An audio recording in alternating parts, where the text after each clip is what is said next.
Subscribe कीजिए आपके अपने YouTube channel education for CBSE को और बेल आइकन को दबाइए ऐसे ही वीडियोस देखने के लिए।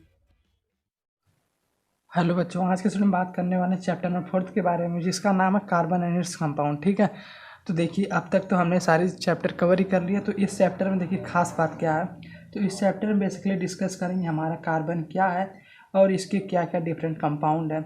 तो अगर हम बात करें कि हम कार्बन के बारे में स्पेशली क्यों पढ़ रहे हैं, क्योंकि देखिए पहला रीज़न तो यही है कि जो हमारा कार्बन है हमारे बॉडी से लेके लिविंग ऑर्गेनिज्म हो चाहे नॉन लिविंग है, दोनों बहुत ज़्यादा अमाउंट में पाया जाता है, जिसके कारण हम इसकी स्टडी करते हैं। आप लोग आगे चल के देखेंगे। तो ठीक है, तो कुल मिला जुला कर यह हमारा क्या होता है, वर्सेटाइल नेचर में होता है। ठीक, आगे हम डिस्कस करेंगे वर्सेटाइल नेचर क्या होता है। सबसे पहले हम ब्रीफ इंट्रोडक्शन लेते हैं और इसके बाद हम इसके कुछ इंपॉर्टेंट कंपाउंड है उसके बारे में पढ़ेंगे। फिर ये भी देखेंगे कि हमारे मान लीजिए कार्बन है तो इसका हम नॉमेनक्लेचर कैसे करते हैं। ठीक है, नॉमेनक्लेचर के बारे में भी डिस्कस करेंगे और फिर लास्ट में देखेंगे भैया हम कार्बन का यूज़ कहाँ कब और कैसे करते हैं। तो चलिए हम स्टार्ट करते हैं। तो देखिए उससे पहले मैं एक कंसेप्ट आपको रिवाइज करवा देता हूँ। तो देखिए हमने आयनिक कंपाउंड के बारे में पढ़ा था कि हमारा जो आयनिक कंपाउंड होता है बेसिकली वह कैसे बनता है, वह बेसिकली आयन के फार्मेशन से बनता है। ठीक है, तो आयन के फार्मेशन से कैसे बनता था, हाँ बहुत सही, हमने मैग्नीशियम ले लिया है, इस पे होता है 2+ चार्ज और जो हमारा होता है क्लोरीन इस पे माइनस चार्ज होता है। तो होता क्या है कि ये जो हमारा मैग्नीशियम है ये क्लोरीन है, ये दोनों क्या करते हैं कि एक दूसरे के साथ इलेक्ट्रॉन एक्सचेंज करके MgCl2 नाम का कंपाउंड बनाते थे। समझे? ठीक है, जैसा कि हमने इस बारे में डिस्कस ही किया है। तो यह आयनिक कंपाउंड क्यों होता था, क्योंकि यहाँ पर आयन की वजह से क्या बनता था, बॉन्ड फॉर्मेशन होती थी। तो हम क्या कहते थे, इसे आयोनिक कंपाउंड कहते थे। लेकिन जब हम बात करते हैं कार्बन के बारे में, ठीक है, तो हमारे कार्बन के कुछ क्या हैं, प्रॉपर्टीज़ हैं। तो अच्छा, हम लोग तो जैसे बात जान ही रहे हैं कि अगर कोई भी एटम है, ठीक है, कोई भी एटम है तो अगर उसे स्टेबल होना है तो वो उसे क्या रहना, कंडीशन रहनी चाहिए कि उसके जितने वैलेंस इलेक्ट्रॉन हैं, आउटर वाले जितने भी आउटर इलेक्ट्रॉन हैं कम से कम फुल होने चाहिए ना, मतलब फुल होने चाहिए। ठीक है कि नहीं? तो अगर मान लीजिए हमारे पास मान लीजिए कोई सब्सटेंस मान लीजिए ए है, तो अगर इसके पास मान लीजिए वैलेंस इलेक्ट्रॉन 4 है, सॉरी मान लीजिए 4 ही है, तो क्या होता है इसका बेसिकली कि 2, 2 है। तो लेकिन हम देखिए ए को हमें अगर वैलेंसी फुल करनी है तो हम क्या कर सकते हैं भैया, हम 2 को या तो निकाल दें या 2 और दे दें और बना दें इसको A2+ या तो A2-, या आप निकाल देंगे तो हमारा 2+ हो जाएगा। अगर इसमें 2 इलेक्ट्रॉन ऐड कर दिए तो क्या आ जाएगा 2-। इसकी देखिए क्या वैलेंसी फुल हो गई कि नहीं, मतलब जो इसका ऑक्टेट बेसिकली फुल हो गया कि नहीं। तो ऑक्टेट के बारे में तो जाने रहे कि या तो 2 होना चाहिए या 8 होना चाहिए या 8 फिर या 18 होना चाहिए। ठीक है, यही होता है कि नहीं। यह कहाँ से आता है, हमारा यह आता है 2n² से। n की वैल्यू जब 1 रखेंगे तो क्या आएगा, 2 आएगा। n की वैल्यू 2 रखिए 8 आएगा।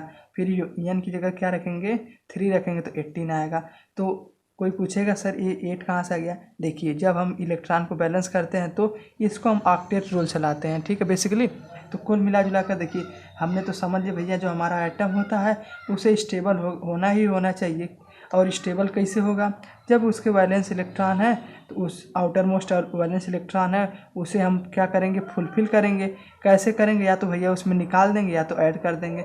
हमने देखा कोई हमारा ए नाम का एटम है जिसके लास्ट में नहीं, मतलब उसका एटॉमिक नंबर मान लेते हैं 4, तो इसका इलेक्ट्रॉनिक कॉन्फ़िगरेशन ये होगा कि नहीं, इलेक्ट्रॉनिक कॉन्फ़िगरेशन हमारा यही होगा 2 और 2। तो करते क्या है कि या तो भैया 2 इलेक्ट्रॉन इसमें ऐड कर दें या तो 2 इलेक्ट्रॉन रिमूव कर दें। तो भैया बात इससे क्या होगा कि हमारा ऑक्टेट फुल ही हो जाएगा। जब एक बार हमारा ऑक्टेट फुल हो जाएगा तो काम हमारा हो जाएगा। ठीक है, समझे? तो यहाँ से हम और हमारा ऑक्टेट रूल बेसिकली क्या है कि हमारा 2, 8, 18 होना चाहिए लास्ट सेल में। हम बात करें लास्ट सेल के बारे में, ठीक है, इस लास्ट चैम्बर के बारे में। तो यही तो हमारा देख ली, बेसिक चीज़ देख ली। अब हम देखिए बात करते हैं कार्बन के बारे में।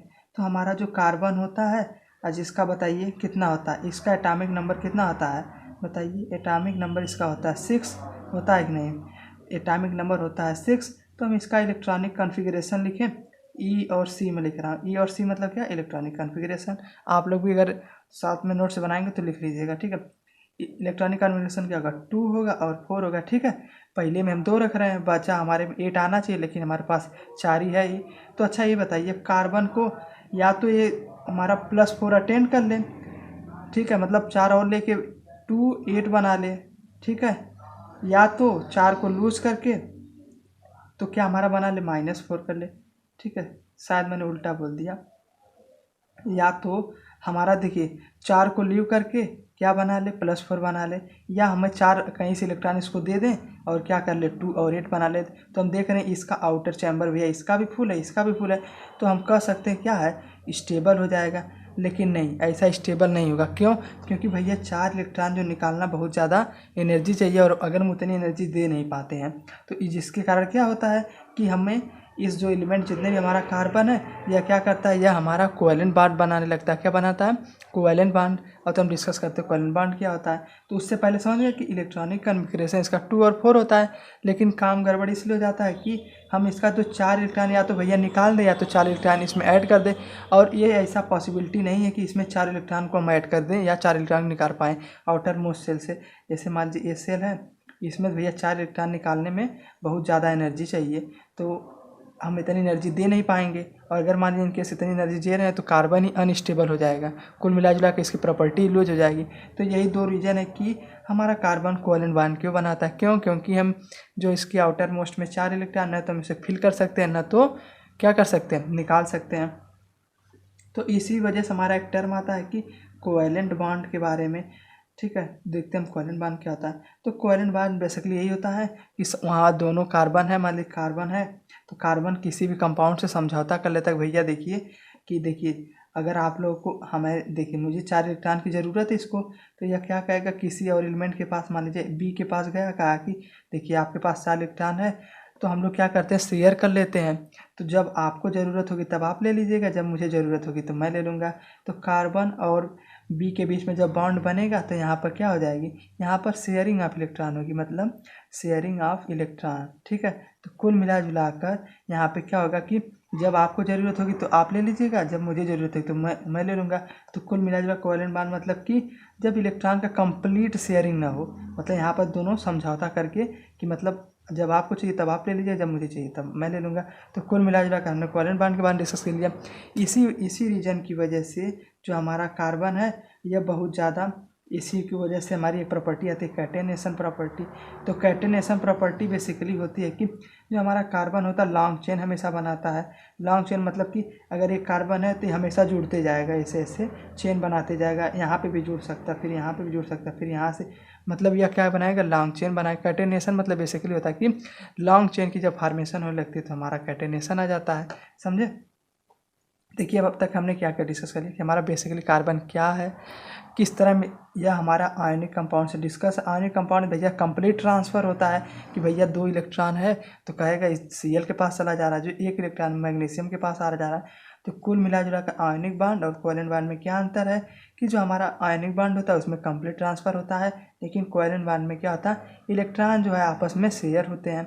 और इसी कार्बन के में एक प्रॉपर्टी पढ़ते हैं कि कैटेनेशन प्रॉपर्टी। कैटेनेशन प्रॉपर्टी मतलब कि जो हमारा कार्बन है भैया लॉन्ग चेन हमेशा बनाएगा, यह जानते हैं। इसी वजह से जितने भी हमारे लिविंग ऑर्गेनिज्म हो चाहे नॉन लिविंग हो, सब में क्या होता है, बहुत ही ज़्यादा अमाउंट में कार्बन पाया जाता है। समझ में आया।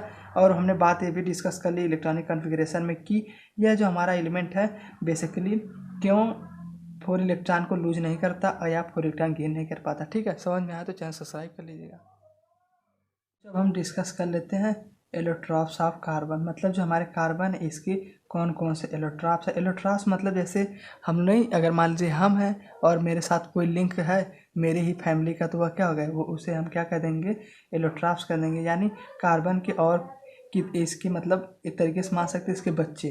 ठीक है, तो उससे पहले हम लोग एक चीज़ें समझ लेते हैं कि देखिए अगर कोई कंपाउंड है, ए कंपाउंड है और मान लीजिए बी कंपाउंड है, या अगर सिंगल बॉन्ड से जुड़े हैं तो क्या कहेंगे, सिंगल बॉन्ड कहेंगे। ठीक है, अगर वही बेसिकली ए और बी डबल बॉन्ड से जुड़े हैं तो क्या बोलेंगे, इसको डबल बॉन्ड कहेंगे। ठीक है, अगर वही ट्रिपल बॉन्ड से जुड़े हैं तो क्या कहेंगे, ट्रिपल बॉन्ड कहेंगे।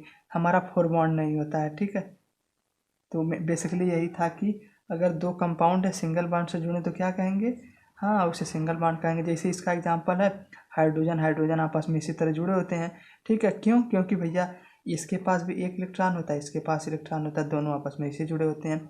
वहीं देखिए आपका जो ऑक्सीजन होता है, ऑक्सीजन ऑक्सीजन के बीच में हमेशा डबल बॉन्ड एग्जिस्ट करता है।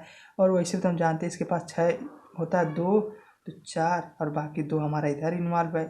इसी प्रकार इसमें 2 2 4 इधर, तो कुल मिला जुला कर O2 मॉलिक्यूल्स हमारा डबल बॉन्ड शो करता है। वहीं बात करें नाइट्रोजन के बारे में, तो नाइट्रोजन भैया आपका ट्रिपल बॉन्ड शो करता है। इसमें बेसिकली 1 इलेक्ट्रॉन 2 इलेक्ट्रॉन, इसके 2 नाइट्रोजन में 5 इलेक्ट्रॉन होते हैं कि नहीं? बिल्कुल होते हैं। तो उसी प्रकार इसमें 5 इलेक्ट्रॉन आपस में ऐसे जुड़े होते हैं। तो कुल मिला जुला कर सिंगल बॉन्ड मतलब कि जब हमारा 2 इलेक्ट्रॉन हो आपस में जुड़े हों, जब डबल बॉन्ड मतलब 4 इलेक्ट्रॉन, ट्रिपल बॉन्ड मतलब 6 इलेक्ट्रॉन। तो कुल मिला जुला कर single bond, double bond, triple bond का ये कॉन्सेप्ट था। चलिए अब हम आगे बढ़ते हैं कि एलोट्रॉप्स ऑफ कार्बन के बारे में। तो पहला एलोट्रॉप्स आता है हमारा ग्रेफाइट, ठीक है। तो हम ग्रेफाइट के बारे में कुछ इसकी प्रॉपर्टी डिस्कस कर लेते हैं। तो जैसा कि हम जानते हैं ग्रेफाइट हमारा क्या है, ग्रेफाइट हमारा नॉन मेटल है, लेकिन नॉन मेटल होने के बावजूद यह good conductor of heat and electricity है कि नहीं? बताइए, हम लोग मेटल चैप्टर में पढ़े थे, है कि नहीं? बिल्कुल है। तो ये जो हमारा इलेक्ट्रिसिटी को भी कंडक्ट करता है और हीट को भी कंडक्ट करता है, तो ऐसा हम कह सकते हैं कि यह हमारी एक्सेप्शन प्रॉपर्टी क्या बेसिकली शो करता है। एक बात तो ये हो गई। दूसरी बात कि यह बहुत स्लिपरी नेचर होता है, मतलब देखते होंगे यह अच्छा स्लिपरी नेचर इसलिए होता है कि आप लोग क्या नाम से, पेंसिल है आपकी, तो पेंसिल की जो लीड लगी होती है बेसिकली वही आपकी क्या होती है, वही उसमें क्या होता है बेसिकली ग्रेफाइट पाया जाता है। तो जब आप उसे टच करते होंगे कितना स्मूथ नज़र आता है, तो स्लिपरी या उसे हम कह सकते हैं स्मूथ होता है बहुत, ठीक है। और तीसरी बात की जो इसमें होता है, इसके जो स्ट्रक्चर होता है उसे हमें देखना, ध्यान में नहीं रखना है। लेकिन आप लोग देखना चाहें तो जब हम हाई स्टडी करेंगे तो पता चलेगा sp3 स्ट्रक्चर होता है, ठीक है। ये हमें ध्यान में नहीं रखना है, केवल 2 बात रखना है कि ये जो नॉन मेटल होने के बावजूद भी इलेक्ट्रिसिटी कंडक्ट करता है, दूसरी बात कि स्मूथ होता है, ठीक है, और sp3 नेचर होता है। डायमंड के बारे में, तो हमारा जो डायमंड बेसिकली होता है यह क्या होता है, हाँ, यह तो हमारा सबसे हार्डेस्ट मेटल मतलब हार्डेस्ट एलिमेंट है। मतलब कोई भी ऐसा संसार में कोई भी ऐसा सब्सटेंस नहीं है जो कि सबसे ज़्यादा हार्ड हो। सबसे हार्डेस्ट सब्सटेंस कौन सा है? हाँ, डायमंड है। और इसकी क्या खासियत है कि यह bad conductor of heat and electricity होता है, ठीक है। मतलब हीट को भी और इलेक्ट्रिसिटी को भी कंडक्ट नहीं करता है, लेकिन जो हमारा ग्रेफाइट है करता है कि नहीं? बिल्कुल करता है।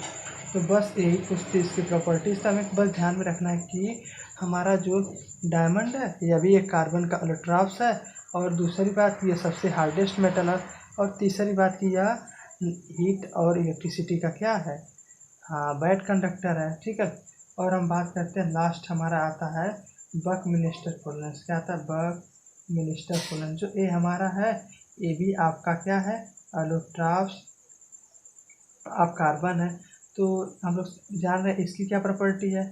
इसकी देखिए फुटबॉल लाइक स्ट्रक्चर, जैसे आप लोग फुटबॉल देखे हैं उसकी तरह इसका शेप और साइज होती है, ठीक है। और दूसरी बात कि इसमें एक सबसे पहले कार्बन 60 पाया गया कि भी कार्बन 70 पाएगा, इस तरह के एलिमेंट पाए गए हैं, ठीक है।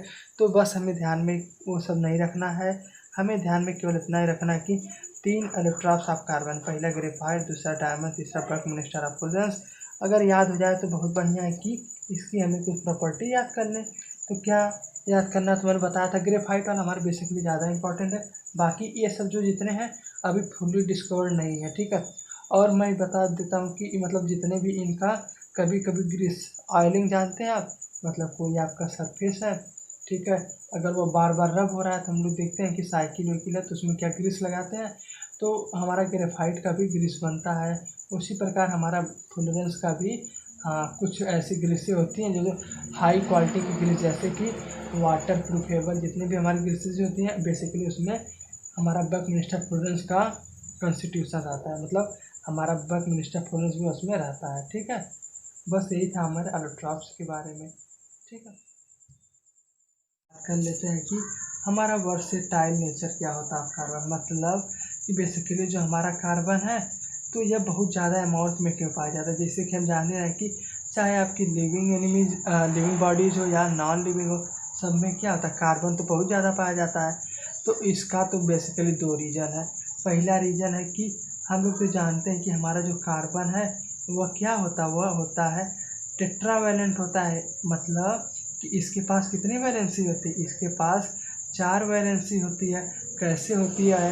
हाँ, जैसे कि हम कार्बन का एटॉमिक नंबर कितना होता है, 6 होता है, तो हम क्या लिखते हैं 2,4 होगा। यानी इसके लास्ट सेल में हम लोग जान ही रहे भैया 4 इलेक्ट्रॉन है, तो हम इसे क्या कहते हैं, इसे हम कहते हैं टेट्रावैलेंट। मानिए कि इसके जो लास्ट सेल में हमारे पास 4 इलेक्ट्रॉन है, तो हम लोग कह देते हैं भैया यह क्या टेट्रावैलेंट है। इसी वजह से और दूसरी बात की, यह हमारा कौन सा बॉन्ड बनता है, यह हमारा कोवैलेंट बॉन्ड बनाता है, जिसके कारण क्या होता है भैया, शेयर करने की वजह से सभी एलिमेंट के साथ शेयर कर लेता है और आसानी के साथ एकोमोडेट भी हो जाता है।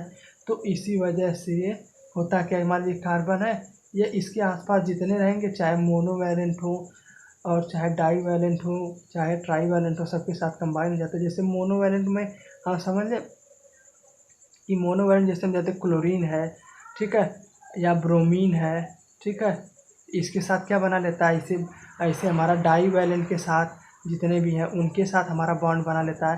तो कुल मिला जुला कर डाईवैलेंट में जैसे आपका ऑक्सीजन के साथ तो नहीं देखते होंगे आपका CO2 बनता है, तो कुल मिला जुला कर इसके पास यही प्रॉपर्टी होती है कि भैया ये चेन में जिसके इतना मिलेंगे एलिमेंट सबके साथ बनाने लगता है, क्या बॉन्ड बनाने लगता है। तो इसको क्या कहते हैं, इसके पास कैटेनेशन प्रॉपर्टी होती है, जिसके थ्रू होता क्या है कि यह ज़्यादा से ज़्यादा एलिमेंट के साथ कंबाइन होता है और ज़्यादा से ज़्यादा एलिमेंट बना लेता है। जो एक चेन बनती है बेसिकली उसी को हम क्या कहते हैं, हाँ उसी को कहते हैं कैटेनेशन प्रॉपर्टी, मतलब चेन बनाने की प्रोबेबिलिटी या चेन बनाने की कैपेसिटी, ठीक है। उसी प्रकार दूसरा रीजन है वर्सेटाइल नेचर होने का, मतलब कि बहुत ज़्यादा पाया जाता है कि जो हमारा देखिए कार्बन है इसके पास तो 4 वैलेंस इलेक्ट्रॉन है, ठीक है, 4 वैलेंस इलेक्ट्रॉन है। लेकिन सिमिलरली उसी प्रकार जो हमारा सिलिकॉन होता है वह भी क्या होता है, उसके पास भी तो भैया 4 इलेक्ट्रॉन होते हैं वैलेंस शेल में। यानी जो हमारा कार्बन है और जो सिलिकॉन दोनों एक फैमिली में बिलोंग करते हैं। तो लेकिन जो हमारा कार्बन जानते हैं क्यों ज़्यादा बॉन्ड बनाता है, तो पहला रीज़न है कि भैया यह इसकी साइज़ बहुत छोटी होती है, इसके कंपेरिजन में साइज़ इसकी छोटी होती है, जिसके कारण भैया मान लीजिए छोटी का है तो इसका जो बॉन्ड बनता है, मान लीजिए कार्बन कार्बन के बीच में मैंने बहुत स्ट्रांग होता है, जिसके कारण स्टेबल बॉन्ड होता है। जब स्ट्रांग बॉन्ड है तो स्टेबल भी होगा, स्टेबल होगा तो ज़्यादा से ज़्यादा कंपाउंड या बनाने की संभावना भी रहेगी। तो यही दो रीज़न बेसिकली है कि जो हमारा कार्बन है क्यों इसकी बहुत ज़्यादा पाया जाता है। पहले भैया साइज़ छोटी है और बॉन्ड जब भी बनाएगा बहुत स्ट्रांग बॉन्ड बनता है, तो जिसके कारण क्या होता है स्टेबल बॉन्ड हो जाता है। स्टेबल होने की वजह से भैया और सोचता है हम कितने लोगों के साथ बॉन्ड बना लें। लेकिन जो हमारी बात करें सिलिकॉन के बारे में, सिलिकॉन के बारे में भी ये भी तो 4 इसकी वैलेंसी होती है, लेकिन गड़बड़ इस बात की जाती है थोड़ा सा क्या होते हैं, ये हमारे बिगर साइज में होते हैं, यानी थोड़ा सा बिगर साइज है तो बॉन्ड तो बनता है, लेकिन जब 3-4 ठो बनाएगा फिर उसके बाद इसका जो बॉन्ड की वो वीक होने लगता है, जिसके कारण क्या होता है, हाँ जिसके कारण बेसिकली होता है कि यह ज़्यादा लोगों के साथ नहीं बना पाता अपना बॉन्ड, ठीक है, समझ में आया। तो यही दो रीज़न है कि वर्सेटाइल नेचर होने क्या है। पहला तो आप लोग कह सकते हैं भैया जो कैटेनेशन प्रॉपर्टी है, कैटेनेशन प्रॉपर्टी मतलब चेन बनाने की क्या एबिलिटी, ठीक है।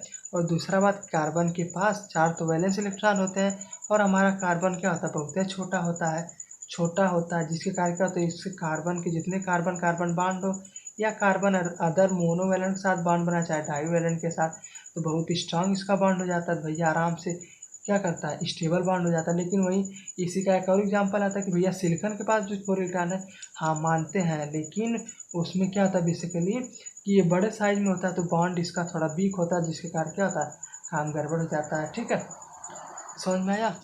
यही था वर्सेटाइल नेचर आप।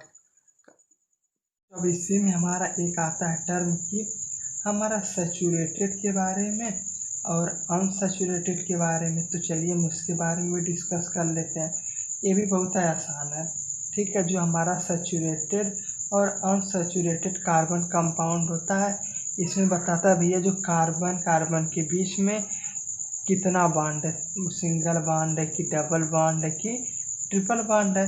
अगर हम सैचुरेटेड की बात करें, अगर सिंगल बॉन्ड होगा तो क्या कहेंगे सैचुरेटेड कहेंगे, सैचुरेटेड कार्बन कंपाउंड कहेंगे। लेकिन वहीं पर डबल बॉन्ड हो या तो ट्रिपल बॉन्ड हो तो क्या कहेंगे कि अनसैचुरेटेड कार्बन कंपाउंड कहेंगे। समझ में आया? तो सैचुरेटेड मतलब आपका सिंगल बॉन्ड और अनसैचुरेटेड मतलब डबल बॉन्ड हो या तो ट्रिपल बॉन्ड हो। तो जैसे हम सिंगल बॉन्ड का एग्जांपल लेते हैं, मान लीजिए हमारा कार्बन कार्बन है, यह कौन सा गया, आपको कहेंगे सैचुरेटेड कंपाउंड। लेकिन अगर कार्बन कार्बन डबल बॉन्ड है तो क्या कहेंगे, अनसैचुरेटेड। ठीक उसी प्रकार कार्बन कार्बन के बीच में ट्रिपल बॉन्ड हो गया तो इसे क्या कहेंगे, हाँ बोलिए, बहुत सही से कहेंगे, इसे भी अनसैचुरेटेड कहेंगे, लेकिन यह क्या होगा, यह हमारा ट्रिपल बॉन्ड होगा। समझ में आया? यही था सैचुरेटेड कार्बन कंपाउंड और अनसैचुरेटेड कार्बन कंपाउंड। समझ में आया? तो इसी में हमारा एक आता है कि हमारा होमोलॉगस सीरीज क्या आती है। ठीक है, तो हमारा जो होमोलॉगस सीरीज बेसिकली होती है, बताती है कि भैया कोई अगर मान लीजिए हमारा कंपाउंड है, ठीक है, चलिए पहले समझते हैं होमोलॉगस क्या होता है, बोलिए आप लोग। होता है हमारा होमोलॉगस सीरीज। तो यह सीरीज बेसिकली होती है कि अगर देखिए आपके पास कोई कंपाउंड दे दिया, जैसे मान लीजिए दे दिया कि CH2 दे दिया, क्या दे दिया, CH2 दे दिया, फिर उसके बाद C2H6 दे दिया। ठीक है, तो अच्छा ये बताइए ये दोनों कंपाउंड का डिफरेंस कितना है। हाँ, C और H4 का डिफरेंस है। इसी प्रकार मानिए इसी प्रकार C3 दे दिया और H आपका 10 दे दिया। तो इसमें बता इन दोनों में कितना का डिफरेंस है, इन दोनों में भी CH4 का डिफरेंस है। तो हम देख क्या रहे हैं कि हमारा जो हमेशा कितना CH4 का डिफरेंस आ रहा है कि नहीं, मतलब कि अगर दोनों कंपाउंड के बीच में डिफरेंस सेम आ रहा है तो हम इसे क्या कह देंगे, इसे होमोलॉगस सीरीज कहेंगे। ठीक है, यही आपका होमोलॉगस सीरीज होती है। तो देखिए जिस तरह नहीं हम लोग पढ़ते हैं कि 1 आ गया, फिर 3 आ गया, फिर क्या आता है, हाँ E आ गया, आपका 5 आ गया, देख रहे हैं कि 2 का गैप है, तो हम लोग क्या कहेंगे, इसको कहते हैं कि भैया एक सीरीज बन रही है। तो उसी प्रकार जब भी हमारे कोई ऐसी सीरीज बने जिसमें कार्बन कंपाउंड क्या हो, हाँ सेम डिफरेंस हो, तो उसे क्या देंगे, होमोलॉगस सीरीज। समझ में आया? चलिए, तो जैसे हमारा हम नहीं समझते, देखिए एक बात हमें याद रखनी है कि हमारे जितने हमारे कोई फार्मूला है तो इसके थ्रू बताएंगे कि भैया होमोलॉगस सीरीज है कि नहीं है। तो इसके हम प्रॉपर्टीज़ की बात करें, भैया होमोलॉगस सीरीज की खासियत क्या है, तो पहली यही खासियत है कि उसकी सारी फिजिकल, ठीक है, फिजिकल और केमिकल प्रॉपर्टी सेम रहेंगी। नहीं केवल फिजिकल प्रॉपर्टी सेम रहेगी। क्या सेम रहेगा, केवल आप उसकी फिजिकल प्रॉपर्टी सेम रहेगी। और दूसरी बात कि मॉलिक्यूलर मास इसका हमेशा इंक्रीज हो रहा है कि नहीं, बताइए। पहले देखिए यहाँ पर दुगना हो जा रहा है, दुगना थोड़ा सा ज़्यादा होगा, यहाँ पर 3 गुना थोड़ा ज़्यादा हो रहा है। तो कुल मिला जुला कर होमोलॉगस सीरीज की खासियत क्या है, बस यही खासियत है कि इसके जो बीच की गैप रहेगा वो सेम रहेगा। जैसे कि हमारा CH2 है, सॉरी CH2 है, उसके पास CH2H6 है, तो हम लोग देख रहे हैं भैया इन दोनों के बीच में गैप हमेशा सेम है। तो यह क्या कहेंगे, ये भी हम कह सकते हैं कि यह सेम फैमिली से बिलोंग करते हैं, माने इनका घर क्या है, सेम है। ठीक है, जैसे आप हैं और आपकी फैमिली में कई और लोग रहते हैं तो क्या कर सकते हैं, सेम फैमिली से मतलब आप लोगों का क्या सेम है, आप लोगों का जीन सेम है। उसी प्रकार यह जो कार्बन है इसका क्या है, इसका गैप सेम है, तो कह देंगे क्या बेसिकली, हाँ यह हमारे सेम फैमिली से बिलोंग करते हैं। तो होमोलॉगस सीरीज में 2 बात ध्यान रखनी, पहला फिजिकल प्रॉपर्टी सेम है, दूसरा बात कि हम एक कह सकते हैं कि सेम फैमिली से बिलोंग करते हैं। ठीक है, समझ में आया? तो समझ में आया तो चैनल सब्सक्राइब कर लीजिए। ठीक है, हम बात करने वाले हैं नॉमेनक्लेचर ऑफ कार्बन कंपाउंड। यानी देखिए हमारा कार्बन का तो हम जानते बहुत ज़्यादा कंपाउंड है। तो देखिए जैसे हमारे पास मान लीजिए रहता है एल्युमिनियम रहता है, ठीक है, कॉपर रहता है, ये लोग कम कंपाउंड बनाते हैं। तो इसका जो नॉमेनक्लेचर तो हम लोग ये जर्नल में कर लेते हैं।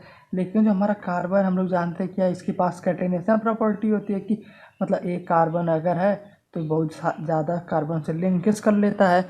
तो इसके लिए हमने निकाला है कि हम कैसे इसका नॉमेनक्लेचर करते हैं। ठीक है, मतलब अगर कार्बन का कोई कंपाउंड है तो इसका कुछ रूल दिया गया है जिसके थ्रू हम इसका नेमिंग करेंगे। तो सबसे पहले हमें किस बात का ध्यान रखना है कि हमें केवल 4 रूल पर फोकस करना है, जिसके थ्रू हम क्या है सारे क्वेश्चन को अटेंड कर लेंगे कि अगर उसका नामकरण करना रहेगा। ठीक है, नॉमेनक्लेचर मतलब बेसिकली उसका नेमिंग क्या होगा। तो पहला रूल यही कि भैया सबसे पहले हम पहचानेंगे कि लॉन्गेस्ट चेन, देखेंगे कि कार्बन हमारा है उसमें सबसे लॉन्गेस्ट चेन कार्बन की कहाँ पर है। ठीक है, तो सबसे पहला रूल है क्या कि लॉन्गेस्ट चेन ऑफ कार्बन पता करिए। दूसरा बात हमें इस ध्यान रखना है कि कोई हमारा फंक्शनल ग्रुप है कि नहीं।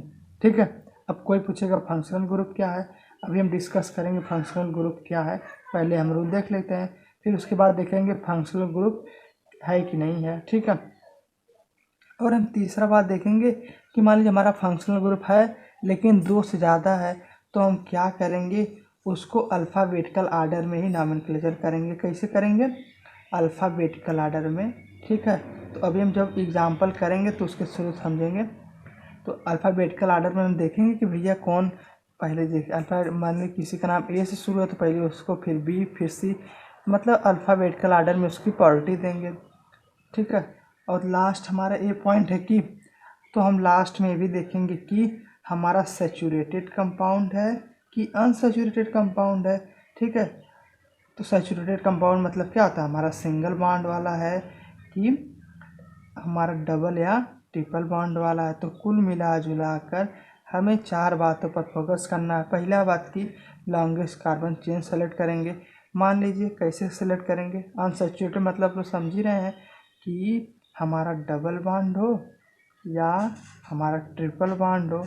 ठीक है, तो सबसे पहले हम समझते हैं कि हमें कैसे लॉन्गेस्ट चेन सेलेक्ट करनी है। तो उसके पहले हमें कुछ बात को ध्यान रखना है।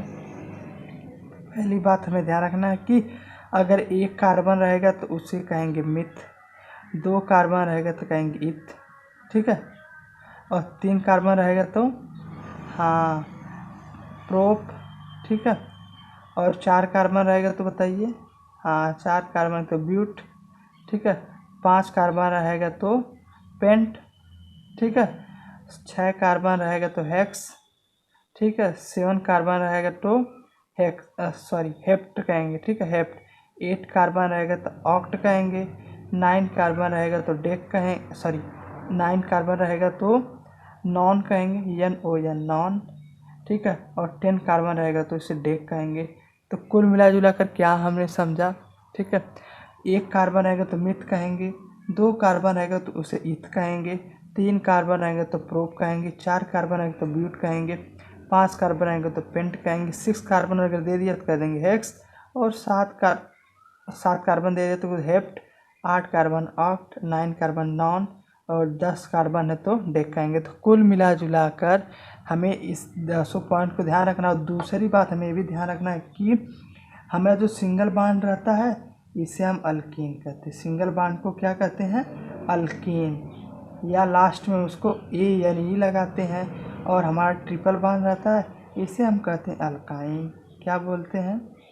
अल्काइन बोलते हैं। ट्रिपल बॉन्ड को सॉरी गलत हो गया, डबल बॉन्ड को हम अल्कीन बोलते हैं। ठीक है, डबल बॉन्ड को अल्कीन बोलेंगे, ट्रिपल बॉन्ड को अल्काइन बोलेंगे। ठीक है, तो कुल मिला जुला कर देखिए मेन बात हमें रखना है, अगर सिंगल बॉन्ड है तो लास्ट वाला चीज़ लिखेंगे। ठीक है, अभी हम एग्जांपल के थ्रू समझेंगे, अभी हम लोग ये देखते हैं। और डबल बॉन्ड तो ENE लगाएंगे, और हमारा ट्रिपल बॉन्ड तो YNE लगेगा।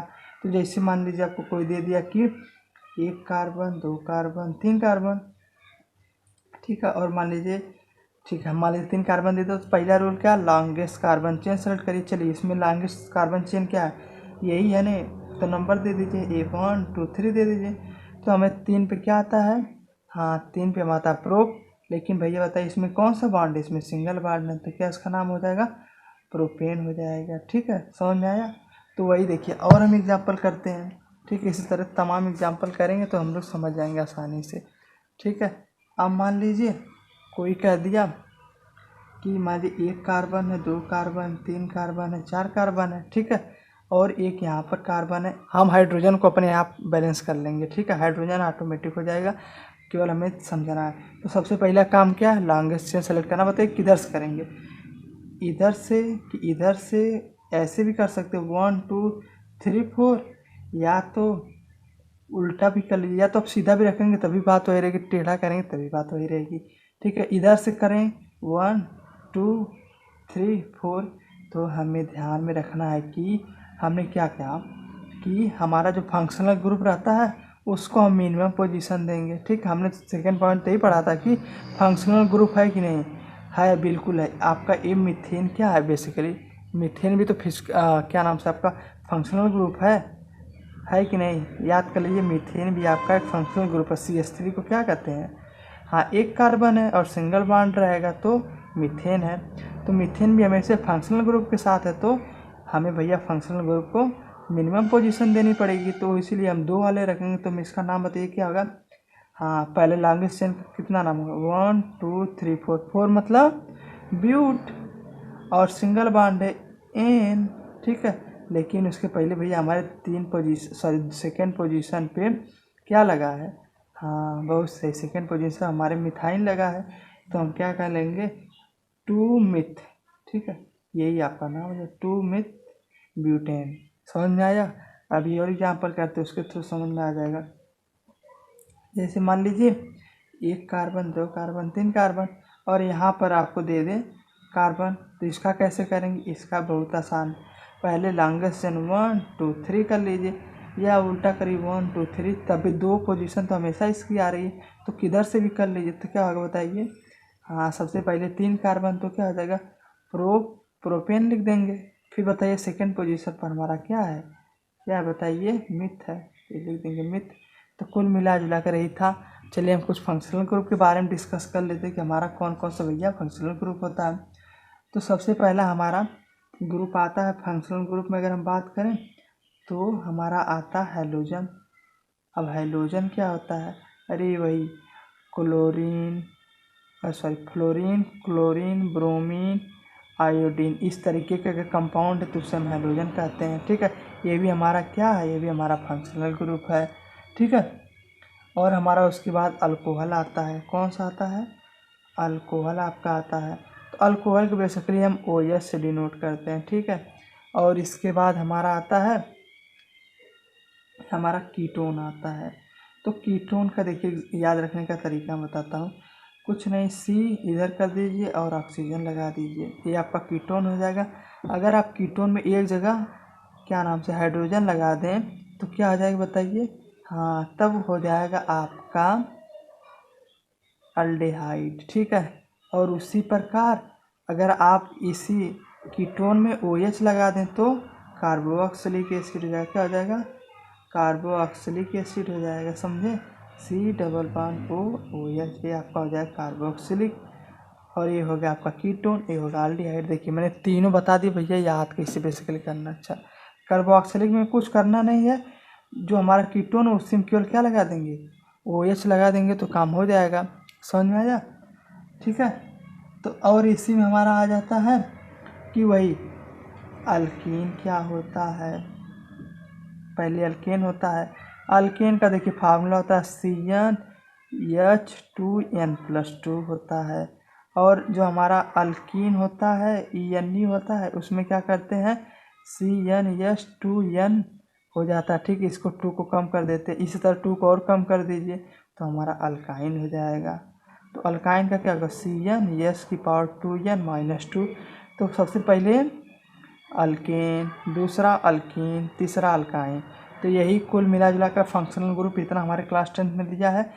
देखिए नॉमेनक्लेचर उतना हार्ड आपसे नहीं पूछा जाएगा, बहुत सिंपल ही पूछा जाएगा जितना मैंने बताया है। तो देखिए फंक्शनल ग्रुप में कौन कौन, पहले हाइड्रोजन, फ्लोरीन, क्रोमीन, ब्रोमीन, आयोडीन। अच्छा, इसका नाम जैसे जानते कैसे लिखेंगे, फ्लोरीन दिया तो फ्लोरो कहेंगे, ठीक है, क्लोरीन दिया तो क्लोरो कहेंगे, और ब्रोमीन दिया तो ब्रोमो कहेंगे। ठीक है, आयोडीन दिया तो आयोडो कहेंगे। तो कुल मिला जुला कर यही आपका है फंक्शनल ग्रुप। हमने कीटोन के बारे में कैसे याद करना है बता दिया, अल्डिहाइड कैसे याद करना बता दिया, कार्बोक्सिलिक एसिड कैसे करना याद बता दिया, अल्केन के बारे में बता दिया। अब हम देख लेते हैं कि एग्जांपल, जैसे मान लीजिए मैंने बताया फंक्शनल ग्रुप के साथ मान लीजिए C कार्बन कार्बन कार्बन, यहाँ पर लगा दिया आपका फ्लोरीन। तो चलिए वही पहला काम, फंक्शनल ग्रुप को देखेंगे भैया फंक्शनल ग्रुप है कि नहीं है, तो वहाँ से नंबरिंग स्टार्ट करिए 1 2 3, लॉन्गेस्ट चेन ये हमारा हो गया। तो अब गिन लीजिए क्या है, बताइए पहले। 1 पे हमारा फ्लोरो है, ठीक है। तो हमारा सॉरी यहाँ पे वो रहेगा, ठीक है। यहाँ पे जो फ्लोरो है, और बताइए कितना है, हाँ फ्लोरो प्रोपेन हो गया। उसी तरह की मान लीजिए आपको carbon carbon double bond carbon, तो इसे क्या कहेंगे, हाँ इसे हमारा डबल बॉन्ड है, तो यहाँ से शुरू करेंगे, ठीक है। अल्केन अल्काइन इसको सॉरी अल्कीन और अल्काइन को हम भी फंक्शनल ग्रुप की तरह ट्रीट करें, बताया ही 1 सेकेंड 3rd। तो हमारा सेकंड पोजीशन पर क्या है, एक फर्स्ट पोजीशन पर क्या है, अल्काइन है, तो क्या कहेंगे बताइए, प्रोपीन कहेंगे। ई यानी लास्ट में लगा, प्रोप तो हमारा है ई यानी लगा देंगे, यहीं पर ट्रिपल बांध हो जाता तो क्या आ जाता, प्रोप वाइन लगा देते। तो कुल मिला जुला कर देखिए नॉमेनक्लेचर का था। तो अगर आप लोगों को पूरा डीप एनालिसिस करना तो मैं एक सेपरेट वीडियो बना दूंगा एग्जाम्पल का, ठीक है। तो आशा करता हूँ वीडियो पसंद है, वीडियो पसंद चैनल सब्सक्राइब करें। अब तक तो हमने फिजिकल का प्रॉपर्टी देख ही ली थी कार्बन की क्या है। अब हम बात कर लेते हैं कि हमारा जो कार्बन कंपाउंड है इसकी केमिकल प्रॉपर्टी क्या है। तो केमिकल प्रॉपर्टी बहुत आसान है। तो सबसे पहले आता है इसकी प्रॉपर्टी कंबसन प्रॉपर्टी। कंबसन लोग समझते हैं, हाँ अगर मतलब हम कोई भी हमारा कार्बन कंपाउंड इसे जलाएंगे तो क्या मिलेगा। तो देखिए कोई भी अगर कार्बन कंपाउंड अगर आप इसे जला रहे हैं ना, तो कार्बन को किसके प्रेजेंस में जला रहे हैं, O2 के प्रेजेंस में जलाएंगे तो हमें तो पहला CO2 गैस निकलेगी, ठीक है, प्लस हीट एंड लाइट निकलेगी, प्लस हीट एंड लाइट आपकी निकलेगी। नहीं जैसे आप कोयला जलाते हैं तो नहीं निकलता है, हाँ बहुते निकलता है। लेकिन अगर आप लोग देखिए, अगर मान लीजिए कार्बन का बहुते कंपाउंड जलाने लगे, ठीक है, मान लीजिए मीथेन इथेन प्रोपेन ये सब जलाने लगे तो क्या होगा, हाँ ये सब जलाएंगे तो आपका बस वही होगा। मान लीजिए मीथेन जला रहे हैं या इसको जला रहे हैं तो O2 प्रेजेंस जलाएंगे तो क्या मिलेगा, CO2 मिलेगा, लेकिन उसके साथ H2O मिल जाता है। H2 मतलब जो मॉइस्चर नहीं बेसिकली होता है, हाँ वही मिल जाएगा, और हीट एंड लाइट तो हमें मिलेगी ही मिलेगी। तो कुल मिला जुला कर अगर हमारा कोई कार्बन कंपाउंड है तो हम ध्यान में रखेंगे कि हमारा क्या क्या मिलेगा, CO2 मिलेगा, हीट लाइट भी मिलेगी, ठीक है, समझ में आया। तो इसके बाद हम भैया देखिए हमारा यही हो गया। तो ये सब चीज़ें कहाँ पर यूज होती हैं, ये सब चीज़ें हमारे जैसे मान लीजिए अब आप लोग के घर में LPG गैस आती है, इसको क्या कहते हैं, लिक्विफाइड पेट्रोलियम गैस। तो जब आप लोग जलाते हैं तो इसमें क्या CO2 तो रिलीज नहीं होता है, क्यों नहीं रिलीज होता है, क्योंकि जितने भी हमारे गैसियस कंपाउंड होते हैं उसमें CO2 रिलीज नहीं होता, बाकी हीट और लाइट तो रिलीज होती है, ठीक है। और इसको तो हमने कंप्रेस करके डाला रहता है नेचुरल गैस को, तो LPG में यूज होता है। और जितने भी आपके प्लांट्स हैं और जो बाद में कोल फार्मेशन होता है वो भी बेसिकली क्या है, हाँ वो भी तो कार्बन कंपाउंड के ही एप्लीकेशन है। जैसे कि मान लीजिए कोई पेड़ है, ठीक है, कोई प्लांट है आपका, या मान लीजिए किसी कारणवश ज़मीन में दब गया, तो ज़मीन में दब गया तो डिकम्पोजिशन होगा, डिकम्पोजिशन होगा तो वहाँ पे कोयल फार्मेशन होता है कि नहीं, बिल्कुल है होता है। तो वहाँ से ही हमारा ऐसा बनता है। तो ये हम ये भी कह सकते हैं भैया नेचर में भी हमारा कंबसन प्रॉपर्टी देखा जा सकता है। दूसरी हमारी भैया प्रॉपर्टी है कि हमारा ऑक्सीडेशन प्रॉपर्टी, ठीक है। ऑक्सीडेशन मतलब कि कार्बन कंपाउंड है उसको पूरा क्या करना, सैचुरेट कर देना, ठीक है। अभी हम समझते हैं ऑक्सीडेशन प्रॉपर्टी बेसिकली क्या है। तो देखिए ऑक्सीडेशन होने के लिए क्या हमें चाहिए, हाँ हमें ऑक्सीडाइजिंग एजेंट चाहिए। तो हमारे कुछ पॉपुलर ऑक्सीडाइजिंग एजेंट हैं, जैसे जैसे हमारे यहाँ potassium dichromate and potassium permanganate. तो हमें बस याद रखना है कि जो हमारे ऑक्सीडाइजिंग एजेंट है तो करना क्या है, वो दो ही हमें बेसिकली यूज़ करेंगे। पहला हम याद करेंगे कि हमारा KMnO4 होगा, क्या होगा KMnO4, और दूसरा हमारा होगा K2Cr2O4, ठीक है। तो जो हमारा पहला इसे हम क्या कहते हैं बताइए, इसे हम कहते हैं पोटेशियम परमैंगनेट, और इसे क्या कहते हैं, पोटेशियम डाइक्रोमेट। तो बस हमें याद रख लेना है, ठीक है, फार्मूला या के साथ हमें याद रखना है कि हमारा ऑक्सीडाइजिंग एजेंट कौन होता है, पोटेशियम परमैंगनेट और पोटेशियम डाइक्रोमेट, ठीक है। और देखिए करता क्या बेसिकली, मान लीजिए यह बेसिकली हमें ध्यान में रखना कि ऑक्सीडेशन जब होगा ना तो एल्कोहल से एल्कोहलिक कंपाउंड को किस में कर देगा, हाँ कार्बोक्सिलिक कंपाउंड में, याद रख लीजिए किस में करेगा, कार्बोक्सिलिक कंपाउंड में कर देगा, ठीक है, समझ में आया। हाँ जैसे मान लीजिए आपको कोई कंपाउंड दे दिया CH4 दे दिया और इसके साथ डाल दिया आपको क्या OH डाल दिया, ठीक है, एक बात, हाँ ठीक है, मान लीजिए सॉरी CH3 होगा तभी लिंक होगा। इसमें हमने डाल दिया KMnO4, क्या डाला KMnO4, तो जानते क्या बन जाएगा, ये बन जाएगा COOH। बन जाएगा कि नहीं, बिल्कुल बन जाएगा। कैसे बना ये हम आगे वाले क्लास में देखेंगे, मतलब जो हम हायर क्लास में 11th या 12th में हमें ये चैप्टर मिलता है कि कैसे ऑक्सीडेशन होता है। बस हमें ध्यान में रखना है कि जब ये ऑक्सीडेशन होगा तो एल्कोहल से किस में बदलेगा, कार्बोक्सिलिक एसिड में। और एक हमारा आता है एडिशन रिएक्शन, ठीक है। कौन सा रिएक्शन आता है, एडिशन रिएक्शन। तो एडिशन रिएक्शन जैसे नाम से पता चल रहा है कि किसी भी चीज़ का क्या होगा, एडिशन होगा।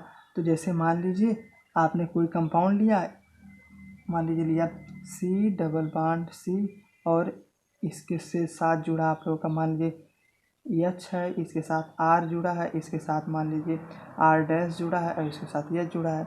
अब पूछेगा कोई सर R' क्या है, R' मान लीजिए क्लोरीन ब्रोमीन ये सब है, और हमारा R भी इसी तरह का कोई एक कंपाउंड होगा।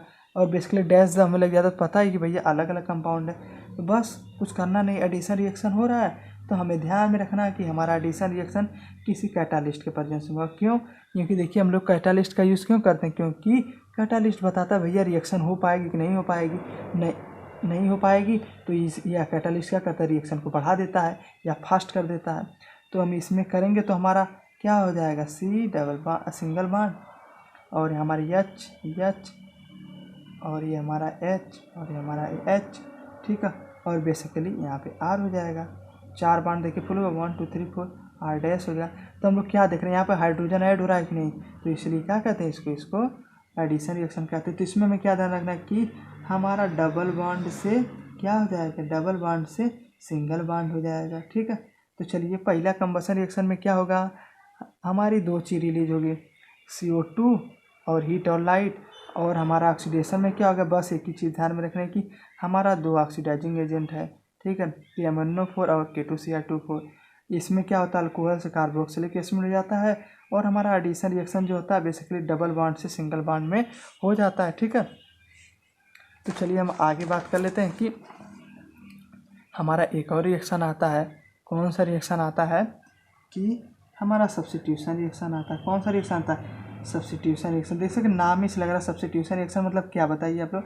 हाँ, कोई चीज़ हमारी सब्स्टिट्यूट होगी, और नहीं कहते हैं कि इस चीज़ का क्या सब्स्टिट्यूशन है। तो उसी तरीके से मतलब मान लीजिए आपको कोई कंपाउंड दे दिया, CH4 दे दिया, इसमें हमें क्लोरीन मिलाना है तो बहुत आसान है। क्या करिए, C ऐसे हमारा रहेगा, H इधर है, H इधर है, H इधर है। एक हाइड्रोजन को हटा के यहाँ पे Cl लगा दीजिए, 4 हाइड्रोजन है कि नहीं, हटा के Cl लगा दीजिए और एक Cl इससे बचेगा, Cl के साथ कंबाइन होगा, ये Cl हो जाएगा। बस हमें केवल ध्यान में रखना, जानते हैं कि क्या है बेसिक टर्मोलॉजी, ये सब हमें बाद में जाएंगे तो देखेंगे। फ्री रेडिकल क्या होता है, सब्स्टिट्यूशन कैसे होता है, S1 रिएक्शन, ठीक है। हमें चारों रिएक्शन तो हमने देख ही ली, यही हमारी रिएक्शन थी, 4 थी, ठीक है। अगर समझ में आया तो चैनल सब्सक्राइब करिए, कुछ भी डाउट हो तो बताइए, ठीक है। देखिए बेसिकली था। देखिए बच्चों, अब हम बात करते हैं कि देखिए अब हम इसके एप्लीकेशन के बारे में जानते हैं कि मान लीजिए हमारा कोई कार्बन कंपाउंड, तो हमें NCERT में 2 चीज़ें दी है कि हमारा जो इथेनॉल है और इथेनॉइक एसिड का इसका क्या बेसिकली यूज है। तो चलिए हम कार्बन कंपाउंड्स 2 चीज़ों के बारे में पढ़ेंगे। पहला हम पढ़ेंगे कि इथेनॉल क्या है और उसके बाद इथेनॉइक एसिड क्या है, ठीक है। तो इथेनॉइक एसिड के बारे से पहले जानने के लिए तो हम लोग समझ लेते हैं कि जैसे ऑल है, ऑल मतलब क्या होता है बताइए। ऑल मतलब होता है कि हाँ एल्कोहल से रिलेटेड होगा, मतलब OH ग्रुप यहाँ पर होगा, फंक्शनल ग्रुप। और एसिड है तो एसिड में जानते हैं COOH मतलब हाँ कार्बोक्सिलिक ग्रुप प्रेजेंट होगा। तो चलिए हम 1 बाय 1 डिस्कस करते हैं। तो सबसे पहले जो हमारा इथेनॉल आता है तो हम इसका तो सबसे पहले मैं आपको यूज बताता हूँ। तो जितने भी हमारे ड्रिंक हैं, मतलब कि जितने भी शराब है या जितने भी हमारे लिक्वर हैं, ठीक है, उसमें हमें इथेनॉल का यूज़ करते हैं। तो इथेनॉल का बेसिकली पहला तो यूज यही है कि हम क्या करने के लिए यूज़ करते हैं बताइए। हाँ, इसे हम और कफ सिरप में भी यूज़ करते हैं। पहला तो हम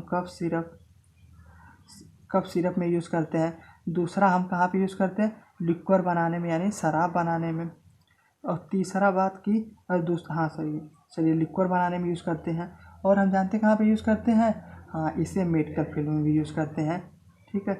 मेडिकल फील्ड में जैसे इस समय सैनिटाइजर का यूज़ कर रहे हैं तो वहाँ पे भी इथेनॉल का कंपोजिशन होता है, यानी थोड़ा मोड़ा एल्कोहल नहीं कहते हैं कि अबाउट 80% उसमें एल्कोहल होता है, तो वही बात होती है एल्कोहल मतलब। तो मेडिकल फील्ड में हम भी यूज़ करते हैं। तो हम इसके बारे में दो चीज़ें तो पहले समझे नहीं, क्योंकि हमारा इथेनॉल क्या है बेसिकली, इथेनॉल हमारा कफ सिरप या लिक्वर में यूज होता है। दूसरा बात मेडिकल फील्ड में जैसे सैनिटाइजर हो गया, यहाँ पे यूज हो जाता है, ठीक है। तो और क्या हम इससे देखिए, इससे हमें दिक्कत भी होती है कि जैसे नहीं, जो लोग ज़्यादा शराब पीते हैं उनका लंग्स डैमेज हो जाता है, तो हम हेल्थ रिलेटेड प्रॉब्लम भी इसके कारण होती है। तो इथेनॉल का हमने यूज समझ लिया। अब कुछ हम समझते हैं भैया रिएक्शन। तो सबसे पहला रिएक्शन में डिस्कस करते हैं कि हमारा जो इथेनॉल है सोडियम के साथ कैसे रिएक्शन करता है। तो पहला क्या है, रिएक्शन विथ किसके साथ, सोडियम के साथ। तो सोडियम तो हम जान ही रहे हैं, सोडियम हमारा क्या होता है बताइए, सोडियम हमारा बेसिकली Na होता है। तो हमने ले लिया Na ले लिया, उसके साथ हमने मिला दिया क्या, हाँ इथेनॉल। तो दो इथेनॉल मतलब कि दो कार्बन होगा, दो कार्बन डाल दिया और OH तो होगा ही होगा। तो बस कुछ करना नहीं है रिएक्शन करते समय, बस क्या करना है, Na यहाँ से OH हटाएगा। जब भी आपको OH दिख जाए नहीं, तो OH अगर लास्ट में दिख जाए, चाहे कार्बोक्सिलिक में दिखे चाहे इसमें, तो हम क्या करेंगे, H को भगा देंगे। H को भगाइए तो क्या जुड़ेगा, CH2O। हमेशा ऑक्सीजन क्या नेगेटिव में होता है, और हमारा जो सोडियम हम जानते हैं भैया पॉजिटिव होता है, पॉजिटिव प्लस और क्या बचेगा, हमारा H2 रिलीज हो जाएगा गैस। तो यही रिएक्शन है। कैसे हमने रिएक्शन किया समझते हैं। जैसे सोडियम से रिएक्शन करेगा तो हम जब भी हमें कभी भी इस तरह के OH दिख जाए, ठीक है, मैं ट्रिक बता रहा हूँ, तो हम क्या करेंगे, H को मार के भगा देंगे और O तो हमारा वैसे ही रह जाएगा। तो हमारे O तो नेगेटिव में ही रहता है और Na प्लस हो जाता है। बस यही देखिए हो गया सोडियम के साथ, ठीक है। अब मान लीजिए कि हमारा कोई कंसनट्रेटेड, मान लीजिए जब दूसरा हम बात कर लेते हैं कि अनसैचुरेटेड हाइड्रोकार्बन के साथ क्या होगा। तो क्या होगा, रिएक्शन विथ किसके साथ, अनसैचुरेटेड हाइड्रोकार्बन के साथ। अनसैचुरेटेड मतलब बताइए क्या, अनसैचुरेटेड मतलब वही ना, डबल बॉन्ड या ट्रिपल बॉन्ड। तो ये तो बहुत ही आसान है, ठीक है। हाइड्रोकार्बन ठीक है, समझ लीजिएगा आप लोग। तो जैसे हमने मान लिया, हमने CH3 ले लिया और CH2 हमारा ये क्या हो गया बताइए, ये हमारा हो गया, बताइए आप लोग, हाँ ये हमारा हो गया इथेनॉल, ठीक है। दो आपका कार्बन तो इथेनॉल होगा ना, इथनॉल। तो और इसमें हम डाल दें डिहाइड्रेटिंग एजेंट। अभी मैं बताता हूँ डिहाइड्रेटिंग एजेंट क्या था। तो डिहाइड्रेटिंग एजेंट को हम बेसिकली हॉट कंसनट्रेटेड H2SO4 कहते हैं, ठीक है। तो बस हमें ध्यान रखना, बस कुछ नहीं होगा, हमारा जो है ये क्या है, सिंगल बॉन्ड में है, तो इसमें किसमें कर दे, जैसा कि हम जान ही रहे कि अनसैचुरेटेड हाइड्रोकार्बन में बदलना है, तो हमारा डबल बॉन्ड में हो जाएगा, क्या होगा, CH2 प्लस CH2O।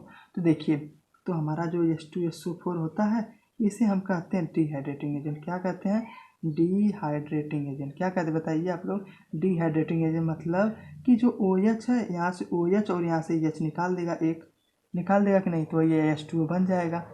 तो कुल मिला जुला कर हम लोग क्या समझें कि हमारा जितना भी होता है H2SO4 डिहाइड्रेटिंग एजेंट होता है। डिहाइड्रेटिंग एजेंट मतलब H2O को निकाल देना, H2O को क्या करना, माइनस कर देना, समझे। तो देखिए हमने क्या कार्बन कंपाउंड में पहला बार में डिस्कस किया, इथेनॉल। तो हम जान ही रहे हैं भैया इथेनॉल क्या होता है, OH को कंटेन करेगा। और दूसरी बात हमारा इथेनॉइक एसिड होता है। जब भी हमें एसिड दिखे तो क्या देखना रहेगा कि उसमें COOH ही रहेगा। और चलिए हम इसकी कुछ प्रॉपर्टी, इथेनॉल की प्रॉपर्टी डिस्कस कर लेते हैं। कि वही डिस्कस किया कि हमारा कफ सिरप में यूज होता है, लिक्वर में यानी शराब बनाने में यूज होता है, और मेडिकल में भी, मेडिकल और फिजिकल फील्ड में यूज होता है, नहीं जैसे आपका सैनिटाइजर हो गया, ठीक है, उसमें यूज होता है। तो हमने रिएक्शन के बारे में डिस्कस की। तो पहला जब सोडियम के साथ रिएक्शन करेगा तो क्या बनाएगा, हाँ सोडियम के साथ रिएक्शन करेगा तो बस बहुत आसान है, OH को हटा देगा। और हमारा रिएक्शन भी जब अनसैचुरेटेड कार्बन कंपाउंड के साथ करेगा तो हम जान रहे हैं डिहाइड्रेटिंग एजेंट का यूज करेंगे, और हमारा जो है अनसैचुरेटेड से अनसैचुरेटेड हो जाएगा, ठीक है। बस यही था, ठीक है। थोड़ा रिएक्शन आप लोग को याद करना पड़ेगा कि हमारा जो इथेनॉइक एसिड होता है बेसिकली इसकी क्या प्रॉपर्टी है, और भैया हम यूज़ कहाँ करते हैं। तो देखिए इसका यूज पहले बहुत सिंपल है। जैसे हम लोग क्या नाम से अचार बनाते हैं, ठीक है, जो पिकल्स होता है, आप लोग अचार होता है तो उसमें हम उसको प्रिजर्वेशन में यूज़ करते हैं, यानी यह हम करते हैं प्रिजर्वेशन के यूज़ में, मतलब ताकि हमारा जो है क्या हो, अचार किस लिए बनाया जाता है, ताकि जो आम है, आम का हो चाहे गाजर का हो, तो हम उसको क्या करते हैं, बचाते हैं कि सड़ने या थोड़ा से। तो कुल मिला जुला के इसके लिए, और इसी से हमारा विनेगर बनता है, ठीक है, विनेगर बनाने के लिए यूज़ करते हैं, ठीक है। दूसरा बात देखिए विनेगर कैसे बेसिकली बनता है, आप गन्ने का रस लेकर रख दीजिए 6-7 महीने, तो वहाँ पर क्या होगा, वहाँ पर विनेगर बन जाएगा आपका। ठीक है, तो कुल मिला जुला कर इसके लिए हम यूज़ करते हैं। ठीक है, तो और इसकी कुछ भी प्रॉपर्टी होती है कि भैया जो हमारा इथेनॉइक एसिड होता है यह कौन सा ग्रुप कंटेन करता है, यह आपका कार्बोक्सिलिक ग्रुप कंटेन किया रहता है। ठीक है, समझ में आया, बस यही है। और इसका नेचर तो हम जाने रहे भैया क्या होगा, जब एसिड है तो एसिडिक नेचर ही होगा। ठीक है, बस यही कुछ इसका था। तो और जानते हैं इसका और हमें एक नाम कहते हैं कि इसे हम ग्लेशियल एसिटिक एसिड भी कहते हैं। क्या कहते हैं, ग्लेशियल एसिटिक एसिड। ठीक है, ऐसा भैया क्यों कहते हैं, क्योंकि यह ना विंटर में हमेशा फ्रीज हो जाता है। ठीक है, क्या होता है, विंटर में हमारा फ्रीज होता है, जम जाता है। क्यों, क्योंकि इसमें देखिए इसका टेम्परेचर बहुत कम रहता है। जैसे कि हमारा वाटर 0 डिग्री पर जमता है। ठीक है, लेकिन यह बहुत 290 केल्विन पर यह क्या हो जाता है, ये फ्रीज हो जाता है। ठीक है, तो कुल मिला जुला कर बात क्या ध्यान रखने की, हमारा जो इथेनॉइक एसिड होता है हमारे जो फूड प्रिजर्वेशन के लिए होता है, मतलब जितने भी हमारे पिकल्स हैं, अचार वचार में डाला जाता है ताकि वह ख़राब ना हो।